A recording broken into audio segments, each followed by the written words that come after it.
નજર કરી વિગતવાર સમાચાર પર મહત્વપૂર્ણ સમાચાર કે જ્યાં સુરત મહાનગરપાલિકાની બેદરકારીનું વધુ એક ઉદાહરણ સામે આવ્યું।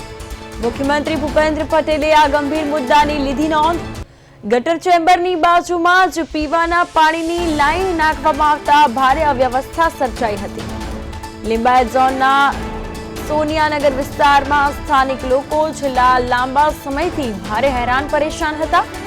ગટરનું પાણી પીવાના લાઈનની જે મળવાની ભયજનક સ્થિતિ છે તે સર્જાતા સ્થાનિકોએ તેનો વિડીયો બનાવી સોશિયલ મીડિયા પર વાયરલ કર્યો અને વિડીયો વાયરલ થયા બાદ મુખ્યમંત્રી કાર્યાલય દ્વારા સ્પષ્ટતા માંગવામાં આવી હતી।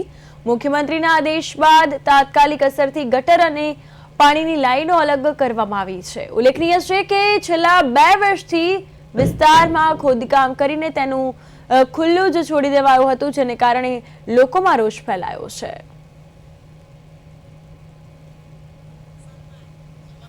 કયા વિસ્તાર છે અને કેટલી તકલીફ થાય છે? આ સોનિયાનગર છે ને બહુ તકલીફ થાય છે, કેમ કે અમે કંટાળી ગયા છે। આ રોડ ગુસ્સો એમ ચાલીએ તો પગોમાં બચકા ભરી લે છે, દબાઈ છે તો પગોમાં ને કપરાઈ કેટલા ખાઈ જાય છે। બોલો, સુકોયન નીચે પડી જાય તો તરત કાણામાં લઈ જાય છે। નવા કપરાઈ બગડી ગયા બધાના। કેટલા વખતથી આવી તકલીફ? આ 1.5 વર્ષ થયો કમ્પ્લીટ। શું રાખવામાં આવ્યું હતું અહીંયા? અહીં ગટર લાઈન નાખી છે તો ના આવ્યા જ નથી। ચોમાસામાં ગટર લાઈન નાખી હતી તો ગટર એટલે ભરાઈ ગઈ હતી। પાણીની લાઈન બી નાખવામાં આવી? પાણીની લાઈન બી નાખવામાં આવી હતી, તો અમે જબરજસ્તી કરાવી, ગટરમાં નાખી દીધી હતી। સમીર બતાવો કયો વિસ્તાર છે, કેટલી તકલીફ પડે છે? આ વિસ્તાર છે સોનિયાનગર। હા, અહીંયા જે છે અત્યારે આ ગલીનું કામ બાકી છે અમારું ગલી, બાકી તો બધું પૂર્ણ થઈ ગયું છે।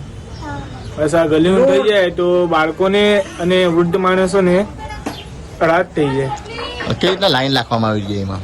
આ જે લાઈન હતી એ ગટરમાં આવી ગયેલી જરીક પાણીની, પણ અત્યારે બધું સરખું થઈ ગયું છે। અમે ત્યાં ગયેલા વિડીયો મોકલો તો? હા, અમે જે ભાઈ પાસે ગયેલા એ ભાઈએ વિડીયો છોડેલું, તો પછી બીજા જ દિવસે તરત જ કામ થઈ ગયેલું અમારું।